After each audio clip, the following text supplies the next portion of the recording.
solitaire. C'est un oiseau dans l'air, un oiseau qui se pose. Le jardin qu'on arrose, une source d'eau claire.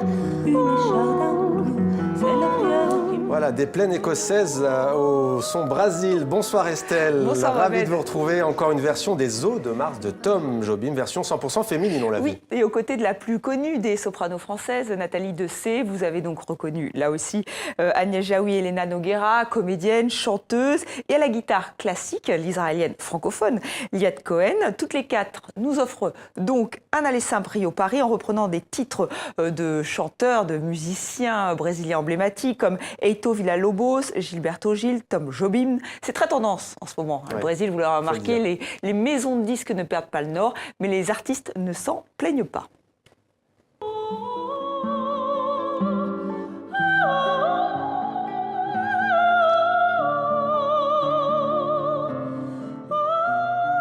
Ce disque, ça sera l'expression de notre amour pour cette musique-là. Oui. En fait, c'est un hommage qu'on rend à la musique du Brésil, Absolument. qui nous accompagne, je pense, depuis très longtemps. Ninguém sofreu, eu chorei, perdi a paz, mas o que eu sei é que ninguém nunca teve mais. Cette musique-là, je m'en lasse aussi peu que de Bach ou de Schubert. C'est une musique infiniment riche harmoniquement.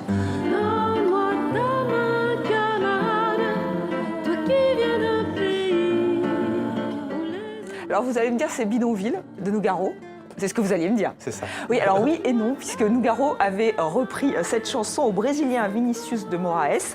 Mais comme c'est un Rio Paris qu'elle nous propose, ces charmantes jeunes femmes, elle chante aussi des poèmes de Victor Hugo, des fables de La Fontaine.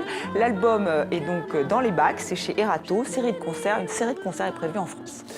Le cinéma, Estelle, c'est mercredi, le jour des enfants. Et Ben Stassen est un cinéaste qui sait leur plaire et les séduire. Oui, Ben Stassen, c'est le roi de la 3D, le roi de l'animation belge, un des premiers réalisateurs à se lancer dans la 3D et dans le film IMAX. Vous savez, ce sont ces écrans très larges, circulaires. En France, par exemple, il y a la Géode. Alors, si vous avez des enfants, vous êtes peut-être allé voir Samy, la petite tortue, ou alors donc le Manoir magique qui est sorti cet hiver. Ben Stassen joue vraiment dans la cour des grands. Il est aussi vu que les grands réalisateurs hollywoodiens dans ce domaine-là. Et là, il revient à ses premiers amours avec le documentaire animalier et la sortie d'African Safari 3D. Le film sort aujourd'hui en France, mais il va sortir dans le monde entier. Et c'est vrai qu'au niveau des images, c'est époustouflant. Il a utilisé 22 caméras qu'il a mis sur des voitures télécommandées. Le lion est un peu surpris. Sur des bras articulés, il en a installé une autre sur une montgolfière. Et le dispositif technique est impressionnant et on est vraiment au cœur de la savane, au cœur de l'Afrique. Dommage que la voix off ne soit pas à la hauteur de ce dispositif technique, et encore c'est un euphémisme. Nous avons rencontré le réalisateur belge lors de son passage à Paris. Notre expédition démarre dans les dunes du désert de Namibie et vous fera traverser le continent africain jusqu'au sommet du mont Kilimandjaro. Je crois que le film animalier est très difficile à vendre en salle. Pourquoi? Parce que la plupart des gens, même s'ils ont vu un bon film, ils sortent de la salle et disent « Ouais, c'était bien, mais j'aurais pu voir ça à la TV ».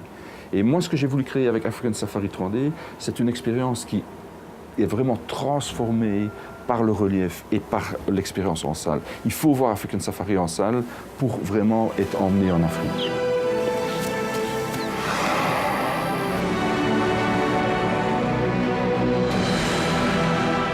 Ici, on fait un petit peu l'état des lieux de l'Afrique, de la beauté de l'Afrique sauvage, ouverte, telle qu'elle a toujours été et qui risque de disparaître dans les décennies à venir. C'est pas un film alarmiste, mais on essaie un petit peu de capter cette beauté avant que ça disparaisse.